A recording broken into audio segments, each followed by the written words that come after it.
윤석열 대통령이 얻었던 그 48.56%는 무엇을 원했느냐? 응답하라 정권교체.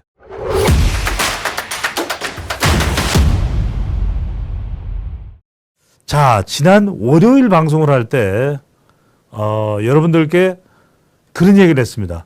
윤석열 대통령 지지율이 계속해서 꾸준하게 올라가고 있다. 그래서 자동응답 조사에서는 40%를 넘는 결과가 곧 나올 것이다. 이번 주가 될 수도 있다.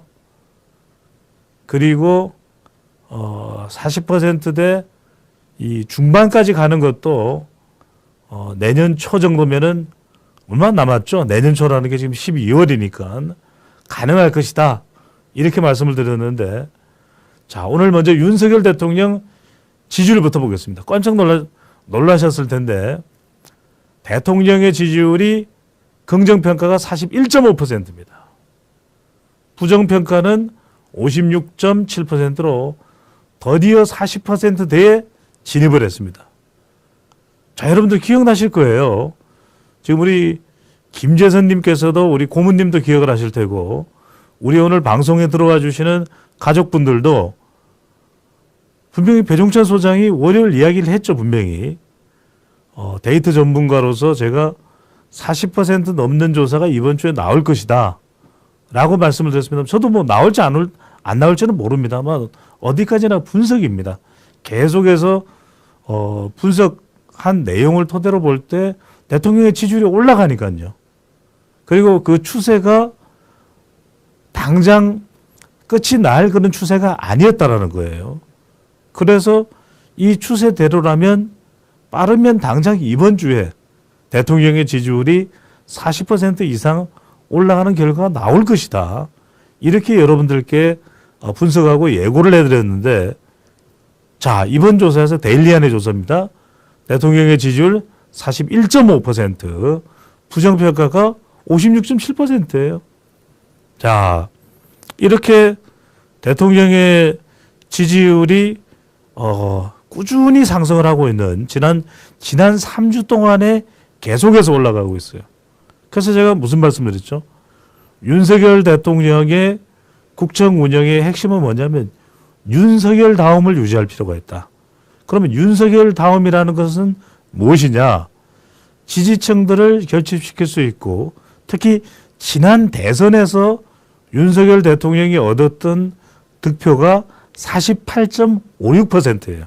그 48.56%는 무엇을 원했느냐? 응답하라 정권교체.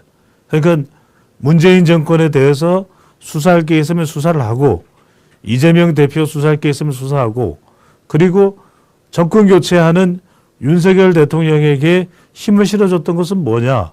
법과 원칙, 굳건한 안보.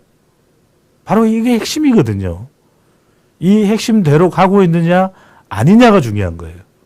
그래서 논란에 부대끼는 윤석열 대통령이 아니라 거침없이 해야 될 일을 하고 있는, 해 나가는 윤석열 대통령의 모습을 봐야 되겠다, 보고 싶다, 그런 대통령이 되라라고 이야기한 것이 지난 대선에서의 정권교체 여론이었던 거예요.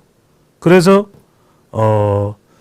자, 이것이 이제 윤석열 대통령의 지지율인데, 우리 하늘이님께서 총선 이기려면 지지율이 어느 정도까지 올라가야 하나요? 라는 말씀을 주셨는데, 일단 기본적으로는 지난 대선에서 얻었던 득표율까지 올라가는 것이 총선 승리의 1차 관문이 됩니다. 왜 그러냐? 대선에서 0.73% 차이로 이겼잖아요. 그 이야기는 48.56%라는 것이 적어도 절대적으로 경쟁 상대나 반대 진영보다는 지지율이 더 높다라는 뜻이 되는 겁니다. 그러니까 총선에서 일단 윤석열 대통령이나 국민의힘 쪽으로 질문이 들어왔으니까요. 답변을 드리면 유리해지는, 좀 총선에서 이길 수 있는 환경이 만들어지는 것은 윤석열 대통령의 평균 지지율이 45%를 넘어갈 때 1차 관문입니다. 두 번째, 총선에서 과반 이상을 달성하는 것은 뭐냐? 윤석열 대통령 지지율이 50%를 넘으면은 2024년 총선에서 국민의힘이 절반 이상 150석 이상을 달성할 수 있는 것이고, 적어도 윤석열 대통령의 지지율이 60% 이상 된다. 그거는 적어도 165석 이상을 달성한다는 이야기가 되겠죠. 자, 윤석열 대통령의 지지율이 60% 이상 되면은 국민의힘이 2024년 총선에서 적어도 165석 이상을 달성할 수가 있다. 그러니까 지금 자동 응답 조사 기준으로 보면은 총선에서 이길 수 있는 지지율 45%와 점점 더 가까워지고 있다는 거예요.